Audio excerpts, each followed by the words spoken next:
everyone, and welcome to episode 3 of the Rambler Podcast.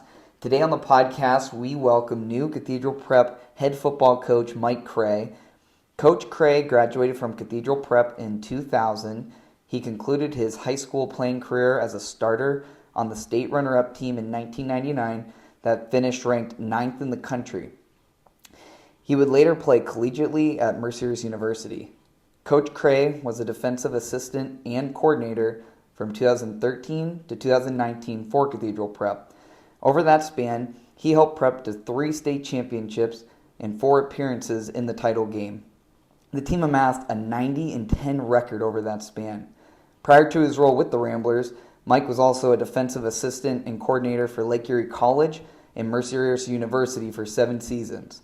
Mike is married to his wife Valerie, and they have 3 children. Carolina, who is 15 years old and a sophomore at Cathedral Prep.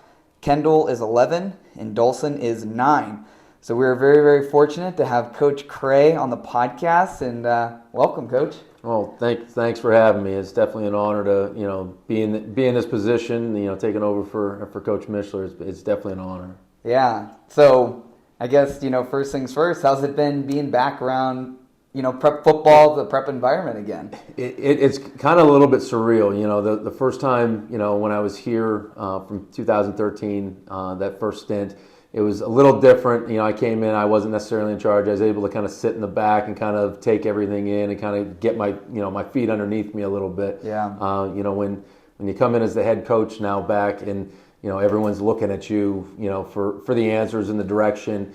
So it's definitely a different mindset than what I had the first time I came back. But I'd only been gone for 2 years, so it allowed me to kind of jump right back into it. There wasn't a whole lot changed since then. It was a great opportunity. Yeah, I'm sure similar staff, but a couple new faces, I'm sure. And yes, I kept the majority of the staff. I made a couple changes. I kept Coach Roberts as our D-line coach. I kept Coach Conley as our offensive coordinator. I was lucky enough to talk Coach Sitek into coming back for another year. I think it's like 55 or 60 years now or something like that. But no, and it's and I had a good relationship with a lot of those guys when I was here the first time, and so when I was able to come back and kind of keep that core group together. And then, I was lucky enough that I was able to bring on Jason Nixon as our assistant DB coach or our DB coach. He's working with Jeff Brzezinski back there. The two of them are kind of, because we have 5 DBs, the defense we run. So they're working together back there and doing a great job. So it's really filled out the staff rather nicely. I'm still even looking kind of for a younger guy that wants to get into it on offense, just so we can keep having that new blood and new ideas coming into the program. So if anybody's out there that is interested, I'd definitely be interested. There's the call. So get a hold of Coach Krahe if you're interested. So a lot of people, might know your name, right, from being around as a coach. Mm-hmm. And, when it was announced that, you're the new head coach, you obviously were a player for Prep. Can you tell us what position did you play when you were in high school and coming up through the ranks and whatnot, and what that was like playing Prep football at the time for you? I had an absolutely awesome experience, and that's part of the reason why, I'm back here. This is a special place. When I played in high school, I was blessed to be in a class and surrounded by another class that was, probably arguably 2 of the better teams that classes we've ever had come through here. And, I was definitely not the most talented player on either of those teams, but, it let me kind of grow into, who I am. And it also showed me that if I just work hard and keep, pushing through, that I can find my way in the field. As a junior, I was able to start a couple games at linebacker, and then I really kind of came into my own my senior year where I played majority on the D line. I was kind of a hybrid defensive end. I stood against a tight end a lot of times, and that's really where even in college I played that same role. I was kind of a tweener defensive end linebacker, and it literally opened up a lot of doors for me, and it got me to learn a lot of football in the process. Yeah, very cool. So as you mentioned, you got to play with some pretty talented players, some great teams back then. When you look back at your time, what was it like being on a team with that caliber of players? I mean, these weren't just your everyday high school football players. I mean, they went on to some great colleges and had great careers all in their own right. Yeah, 100%. And we've obviously, a lot of the, your Joe DePreys, your Bob Sanders, your Eric Carlsons, a lot of these guys, Ed Hinkle, a lot of these guys went on and played at some big schools. Yeah. But there's a lot, again, like myself, and I look at Eric Field and guys like that. Eric Field went down to W&J and had, basically, I think he's still their leading tackler, all-time leading tackler down there. So very cool. There's guys that weren't necessarily the top of the list, but went on to have great college careers. So you talk 15, 20 kids went to play college football off of a high school team. That's pretty amazing. Yeah. Well, it's funny, and I was going to ask you too. So I'm a Steelers fan myself, and it's training camp, right? Season for the NFL. All the teams are getting back, and I saw this little clip where Mike Tomlin, they asked him, "What's your high school or college memories of training camp?" And he's joking, saying, "I just love the smell of fresh cut grass and laying in the gym eating orange slices." I mean. So obviously the caliber of your players and the teams that you had were so successful. You look back at that. But is there any fun or just funny memories or things that you have from your time as a player with Prep that? Yeah, and it's something that we recreate kind of every year. I think what's special about Prep is we still try to hold a lot of the same traditions as much as we can. Yeah.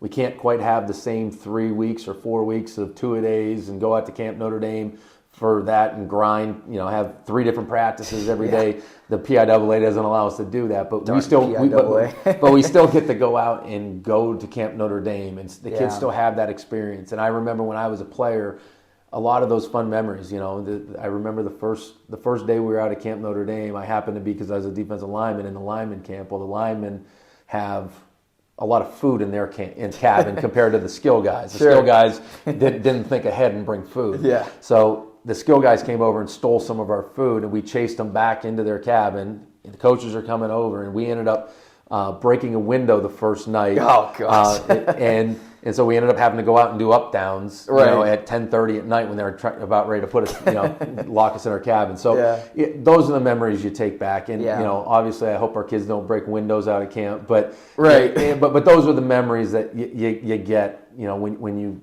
take the kids out of their element and you allow them to kind of become a team. And that's what makes it special when we get to go to Camp Notre Dame. Yeah, absolutely. You get kind of away from all the normal day-to-day grind of practices, family, life. Some of these guys probably work and, their jobs in the summer. So it's nice just get away and have that time together. And, the dumb memories you have in camaraderie as a team. Yeah. So flash forward, years later now, you're a coach for Prep. What was that like for your first time back now around the environment again? Now you're as a coach. What was that like for you coming back as a coach, like I said? It kind of gives you goosebumps. The first year I was back, I was going through practice. Everything was kind of normal. Then we got, when the kids went back to school and we went to a rally for the first time. And you're hearing it, and it's like you're hearing different things that people talking about, where trying to get kids to go to the games and you're just, as a player, it puts you right back to where you were, or as a coach now, but as a player, you go back and it's like, I was sitting in these seats 13 years ago and it gets your blood flowing again. And it's kind of just a very, very unique situation where I was lucky enough to be put back and have that opportunity to experience that. Yeah. And how cool of an opportunity too to, I'm fortunate enough where being a former, or graduate of Prep, coming back to work here, you're right. I mean, it's a special place. And when you get a chance to be on the other side of it now, not as a student, but as a coach or a staff member, it just puts a different perspective on it. 100%. And you remember a lot of the things you probably took for granted and didn't necessarily recognize. They still are part of your memory, part of your memory bank. But at the time, you didn't realize how special they were, and that's the number one thing. I know Coach Mishler does a great job of it, and and I'm trying to continue that on, is putting these kids and letting them know, like, listen, this is a special thing. There's been times where we've gone undefeated in the regular season, and go to these kids and say, listen, like, this doesn't happen all the time.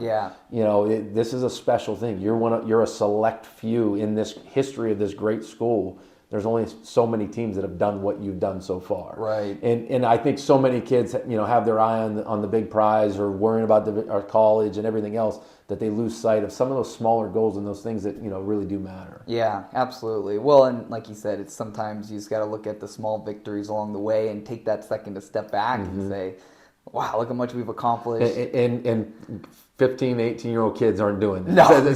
So it's, it's in my mind, it's our job to try to put that in their head, and so they start to appreciate it and realize it. Yeah, and you were talking about Coach Mishler. What was it like between your difference of being a player for him versus a coach, your relationship with him as it formed? Yeah, well, it was kind of unique because he was my freshman head coach my first year here. And then my sophomore year, Pat DiPaolo was the JV coach. And then my third year, my junior year, is when Coach Mishler became the head football coach, cool. the head varsity coach. Yeah. And so he was my head coach 3 of my 4 years at prep. And we always had kind of a good relationship. I remember as a freshman, I came in, I was an undersized kid. I was like 5'5", 130 pounds. Yeah. But I was able to call the defense, get everybody aligned, and day one, I knew I wasn't the most talented. I better be able to do something that somebody else can't. Right. And so that kept me on the field. And then I remember later in that year, I ended up getting replaced, and somebody ended up starting once they learned how to call the defense. And he talks about it to the day. Like I took it. I understood that it was going to happen. Yeah. But I went out and supported my teammates just the same. And from that point, we had a heart-to-heart then, and it's like we've always kind of had that connection. And then when I was coaching college football, I was a recruiter, so I was in here recruiting his players, dealing with them with regard to that, and we kept in touch. And then when I decided to get out of the college game, and he called and reached out to me to come back here, he was really the first person after I got out of the college game and I was interested in maybe getting into high school. He called and offered me a job on the spot, and it's really blossomed into the point now where, he's one of my best friends, and we've been able to, he knows things about me that nobody else does, and vice versa. Yeah. And it's kind of a unique thing where I think both of us try to push each other to make each other better. And, there's definitely times where we didn't agree and, we got into it a little bit, but in the end, we both knew we had the same goal in mind, and it forced us to kind of reevaluate and push each other to be better people and, and obviously better coaches along the way. Yeah, and I think that's the basis of any great relationship too, is if you're always just agreeable and you can't be honest with each other to work through things, what's the point, And for those listening who don't know, Coach Mishler is going to remain on staff here at Prep. He's the director of facilities and is doing an awesome job right now, working through all the construction with our contractors and whatnot. So he'll be continuing around to be around the environment for the school and whatnot. And obviously, I'm sure he'll be an attendee of the games and everything as much as he can. And he's a resource that, that I told him on one, I have an open door policy with him. He can come in anytime he wants. The only thing I ask is anytime I need some advice, I can give him a call and bounce some things off of him, because it's definitely, taking over a program like this and with the success he's had, to have that resource available when I need it is definitely a huge thing. Right. And so we were talking earlier, your time as a player with the level of caliber of teams that you were part of. So now, talking about your time as a coach during your first stint here, you obviously had a great caliber of some players there as well, winning 3 state championships, going to 4. Not necessarily asking to compare the two teams, but I guess what made this new generation of players that you were able to be around different? What did you see with those level of players there? What's crazy is over that, it's basically about a 15, 18 year, difference. Yeah. The game of football in that 18 years has changed dramatically. Sure. It used to be we lined up and, we had some spread formations, but, it was a little bit more run at you, just muscle each other out of the way. And now when, the last stint that we had, we were a spread team. Even on defense, we play with 3 down linemen. We have 5 DBs on the field. We're basically in nickel and dime a lot of the game. So the game has changed in terms of that. But the one thing that was consistent, I thought when I was here as a player, Coach Mishler did a great job of having a great staff and everybody pulling the rope in the same direction. Yeah. And again, you have to have a certain amount of talent to get to that point and compete. But when you get talent and they're all working together, that's the biggest thing. And we talk about it, now as the head coach. And when I was here, I would kind of put this on the defense a little bit about, we kind of have three things that we talk about is playing hard, playing smart, and playing together. And, I view it as kind of a target that you're always shooting for. And everyone thinks the bullseye is the most important part of the target.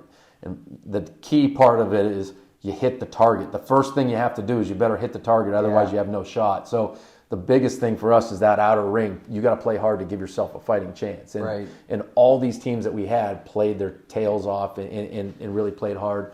The next thing is, play smart. Don't beat yourself. Do all the right things. And then really the bullseye that a lot of teams, they can do all those other things that make you a good team. The best one is playing together. If you can do the other two and then as a unit, everyone's playing together, it comes down to a talent issue at that point. And if you have the talent, you're going to be able to carry yourself through. Yeah, that's really cool. And I came back to work for Prep during a time that you guys did win some of those state championships, in 2017 or 18 and 19. And just a cool time to be, around Cathedral Prep football. And now we're looking ahead to, the new era of Cathedral Prep football with you under the realm. And everyone's very, very excited, of course, for yourself and the team that you're putting together with the staff, as you mentioned. So what made you want to come back and coach? Because, you were a player, you coached for those number of years, and now you're back as a head coach. What even made you want to come back and coach now? Well, when I stepped away, there was some, in terms of, there were some things, my kids were getting to an age where I wanted to make sure I took care of a few things and, some different things in my family structure that we ended up, changing. So there was definitely a change there that I wanted to make sure I took the time I needed to take care of my family. Well, now it's kind of at a point where, my kids are at the age, my daughter's a sophomore at Prep. My other kids are, obviously busy with other sports, and I'm blessed to be married to my wife who, finds a way to get everybody to all the practices. I fill in when I can. But one thing that I always talk about with my kids and, and even our players is find something you're passionate about and go and attack it. And my kids had gotten to the point where when I was coaching in college and even coaching my first stint here, my oldest daughter kind of saw it. My younger daughter saw it, but, she was kind of still young and not really taking it all in. And now, with our son and, being able for them to see this is what your dad does and what he's passionate about, I think it really shows up. And, I want them to see that, so they have that same dream. And the other thing is, I think there's kind of a void in my mind in society now of having good male role models around. And if I'm one of these guys, I'm a take charge guy. If something's not right, I want to try to jump in and try to fix it and try to do my part. And again, Coach Mishler did this to a T. He was the perfect mentor for a lot of these kids. And if he was going to step away, I wanted to make sure Cathedral Prep had another guy that still had that same values of of faith and putting your family first and trying to create those good, in my mind, good moral or good male role models out there and put a coaching staff around them to do the same. So that was probably the biggest tug of why I wanted to come back, because I just wanted to make sure it was done right. And again, I have a passion for football and this place is such an amazing place, and I wanted to be able to kind of give something back that that what made me who I am today with prep football in this school. I wanted to be able to help push that forward and give back to the school. Well, kudos to you. That's just so cool to hear. And that's a great lesson for anybody listening to this podcast right now. And I know for myself, yours happens to be a passion for football, and you had the opportunity to be the head football coach of Cathedral Prep, where you were a coach and a player, and what a blessing that is. And for anybody listening who maybe they don't have that chance to be the head football coach for Cathedral Prep, for you to be that example to your kids, I would encourage anyone listening to really take that in, how you passionately talked about being that example for your kids. And your kids are going to see what you do more than you ever tell them, go chase your passions. They want to see what you're going to do with it. So just a little nugget there that I took out of what you were saying that's so good, such an important point. Let alone, like you said, being, the male, role model in our society today, and being that person for Cathedral Prep football that people can point to and know. I was thinking back to when I was at your press conference for being announced the new coach, and you really hit home on the emphasis of developing the full person, the maximum potential of each player. Why is that so important to you? Because, again, we've been blessed to have some really good football players at Cathedral Prep over the years, but the majority of us, and actually almost all of us, are never going to make a living doing this. Yeah. And so football's just a short period of your life where you get to learn so many life lessons through the game of football, where you have to work on teamwork. You have to do your job, and it's part of a bigger unit. We always talk about do your 1/11th. Yeah. It's every play, everybody has a certain job.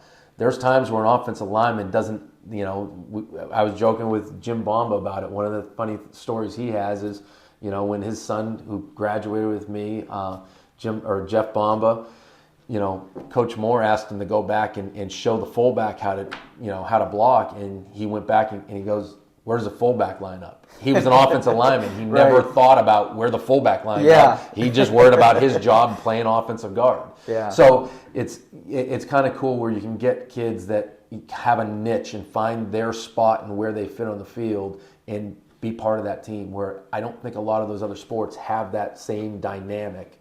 And again, it's also, you've got to work hard, and you're going to get knocked down one play, but 6 seconds later you're going to be up, and you get to have another opportunity to have maybe the same play run, and you execute it, and this time you help spring the ball, spring for a touchdown. So there's a lot of different dynamics that I think just make football such a unique sport, and I don't know of another sport that can teach those same life lessons. Yeah, and that is something that's really important to consider, is all those different life lessons and what does make it so important. Like you said, not everyone's going to be able to make a living from doing football, but during this time, what is it that we're doing for these kids, and what is it that we want them to carry on as, you can sit here today and point back to lessons you learned as a player, and we hope the same thing for all the kids in the program today. So we were talking about Coach Mishler a little bit, and you've alluded to him being a mentor of yours and somebody that you can go in and ask for advice and questions. So, obviously he accomplished so much during his time here at Prep as a head football coach. The state championships and the over 200 games he won and everything. So he left some really big shoes to fill as well. I don't know if you take that as pressure or well, for sure. And it's one of those ones where you take the good with the bad. Obviously, the good part about it is he left the program in great shape and and kind of on a high. There's a lot of people that take over a program that are starting over from scratch and really have to build it up. So with regard to that, I'm very, very blessed. The expectations and trying to, one thing I learned, and this is where, being with Coach Michelin and also growing as a football coach, if I would have gotten this job at his age of 27, 28, I don't know if I would have been able to handle it the same way I do now. Like, I probably would have tried to be Coach Mishler. And I know when I first started coaching, that was one of the mistakes I made. I tried to be somebody I wasn't. I tried to make it like what I thought a good coach should be. Instead of just being myself and having my philosophies. And again, we do a lot of things that Coach Mishler did, but I also have been around long enough and I've talked to enough coaches, and I need to put my own fingerprints on this program and make it mine. But in the way I view that is I don't like it to be my program. It's really, in my mind, the seniors program. I'm here to help advise them to get to the right place. At some point, somebody has to be in charge. But I want this, so every year we should be kind of reinventing what the team is and make it a little bit what they want, and also what the players, talent-wise, dictate. If we're really, really blessed with a certain amount of talent at one position, we might be a little bit more of that, and vice versa. And the schemes that we have offensively and defensively are going to dictate off of that. That's one of the reasons why I went to the defense I did years ago. Was because it can kind of mold and grow into what it is, right? Or what it needs to be for the players that we have, and same thing with our offense. So, but in terms of taking over for Coach Mishler, like I said, it's kind of a double-edged sword. But I would rather be in this spot than some of the other ones that that I could have potentially had. Yeah, absolutely. No, that's really cool and exciting. And you guys are, I'm sure, looking forward to a great season up ahead. I guess, what are you most looking forward to for this coming season? It's kind of different because we're starting the process with our staff. Who's going to be in the box, who's going to be on the field, trying to figure out some of that dynamic of it. And you start thinking, and it's like, well, in the past, when offense is on the field, I could just go over and coach the defense. Well, now as the head coach, I have to have a plan and a process. How do we take care of the defense while I'm standing on the sideline? So, but in terms of the overall, I'm just excited to see the kids play. I mean, they have done such a great job buying into what we're doing. Even the changes we've made, I think they've kind of taken them and run with them. So there really wasn't really any pushback with it. They understood that, we're going to do things a little different. We've had success, but, a lot of things we're doing, we're kind of getting back to what prep football has been about and trying to continue on those strong traditions. And, again, you look at our schedule this year, it's not a cupcake schedule. We're going out and playing, very good teams, starting with Hoban in week 1.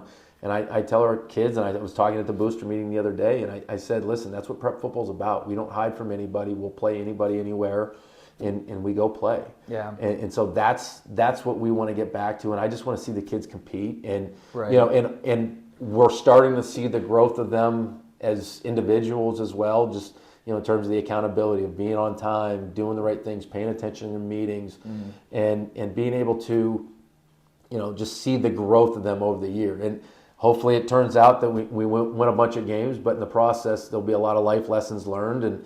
And again, I think if we can get everyone to buy into what we're doing, we have the talent there to compete against anybody. It's just a matter, can we put it together every Friday night? Yeah, absolutely. You mentioned the boosters. I guess, what are the boosters? Because since you came on board, I've heard about the rejuvenating of the boosters and the excitement around the booster program, and I follow prep football boosters on Facebook. And I guess, what are the boosters? Is it just a parent thing, or what is it? Well, it's I get it in theory, right? And basically over the 15, 20 years, when I was here as a player, it was more of a parent organization. There was some help from out, some friends of the program, but it's really just an organization. Try to supporting the kids in any way they can.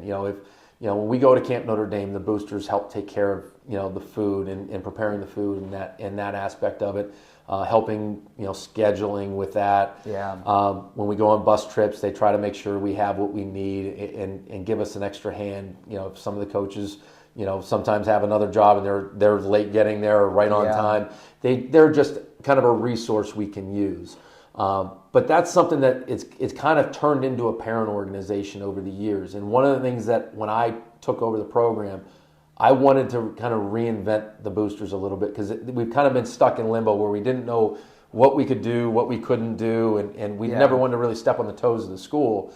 But the school's given us the option to do a little bit of a fundraiser this year, where we're doing the Jeff Baum Memorial Golf Tournament. Yeah. So they're able to raise some money with the hopes of taking some of the burden off of the parents for some of the fees that we do throughout the year. When we go to Camp Notre Dame, we've in the past, the parents have had to pay a little bit to try to help offset some of the costs. We're hoping the boosters can offset some of those costs by doing that. But also, I want this to be an organization where we get alumni, past parents, past players that maybe just graduated, or if you're in town for the week and you happen to be in town on a Tuesday, stop up to our booster meetings every Tuesday. Follow us on social media. We'll keep you up to date and when and where those meetings are. And the other thing is, we're going to start trying to push out, a highlight video every week from the past week with some of the players of the week and some of the plays they made throughout the year or throughout the week, and just try to create a little bit more of an atmosphere where, if you are just a fan of football and a fan of prep football, this is an opportunity to get out of the house, come visit, get a chance, kind of get the first showing of some of this stuff, get information directly from myself and the other coaches that give coaches reports, and just a way to stay involved with another aspect of prep football. Right. It's kind of like if you're passionate about prep football and you want to be involved more either with the school or with it, the booster program sounds like a great opportunity. Mm-hmm. You don't have to just be a parent. Yes. Yeah. And again, it's, one of the things that we're right now with the referee shortage, we're kind of at a point where now parents or friends or boosters will have to help with the chain gangs. Okay. So we need a couple extra people. And again, if you like football and you want to get into the game for free and watch the game from the sidelines, what a great opportunity. Yeah, you have that opportunity to do that. So there's going to be opportunities where we can use other people. And again, if it might be, I can only do this, and it might be coming and helping on an away game. You work third shift and you might be able to help us see us off on the bus, but you can help take care of this, and this.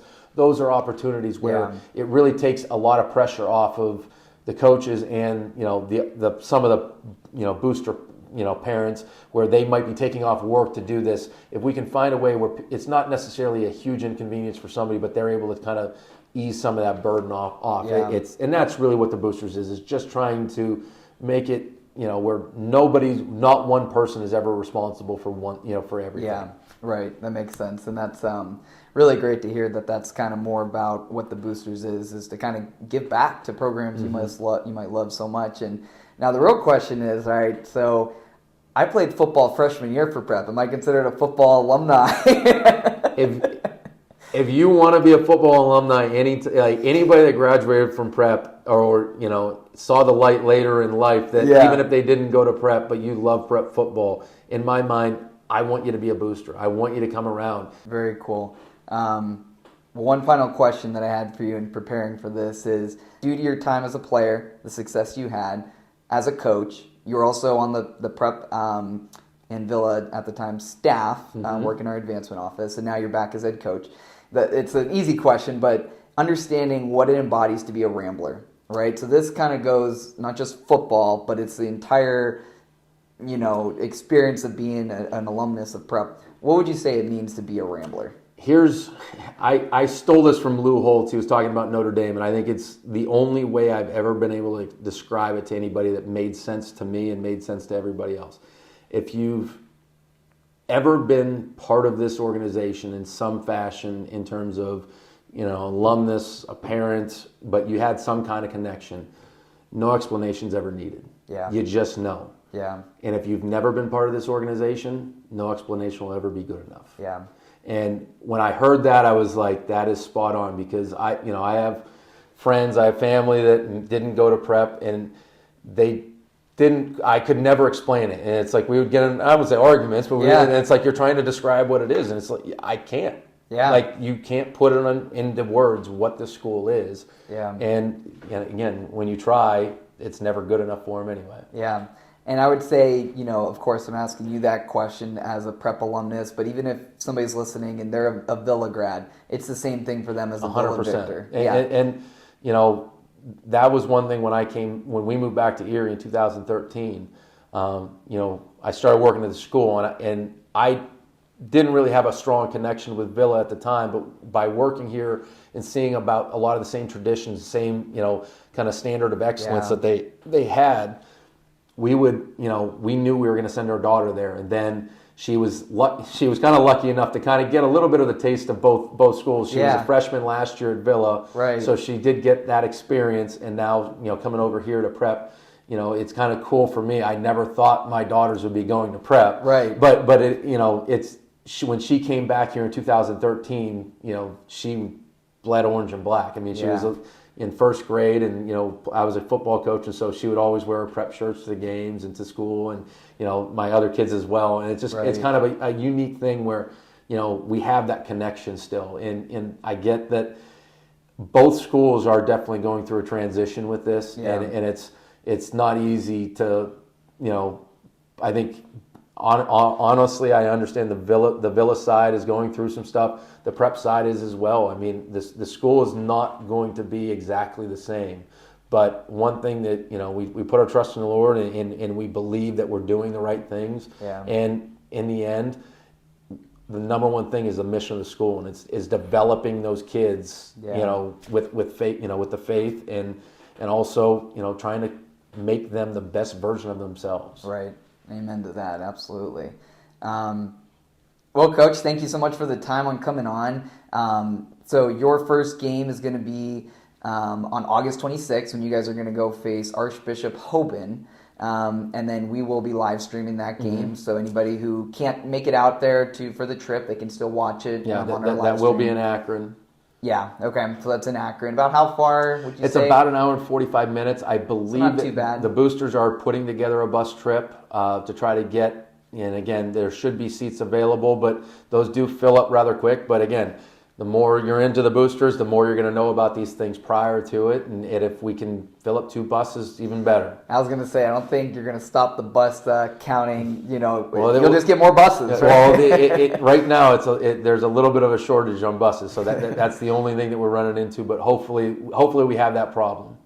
And then if you can't make that first game of the season that's on the road, they will be at home the following week on Thursday, September 1st, where we're going to be hosting Clarkson North, and that's going to be at the Haggerty Family Event Center. They're on Dollinger Field. That's a 7 p.m. kickoff time. That'll be the local town, first time to see the new era of Cathedral Prep football. Thanks again for the time on the podcast. Thank you for having me. Yeah, absolutely. Best of luck to your season. Thank you. Hey everyone, thanks so much for listening to this episode of the podcast. That was a fun conversation to have with Coach Krahe, talking about Cathedral Prep football and all the exciting things to look forward to with him as the new head coach.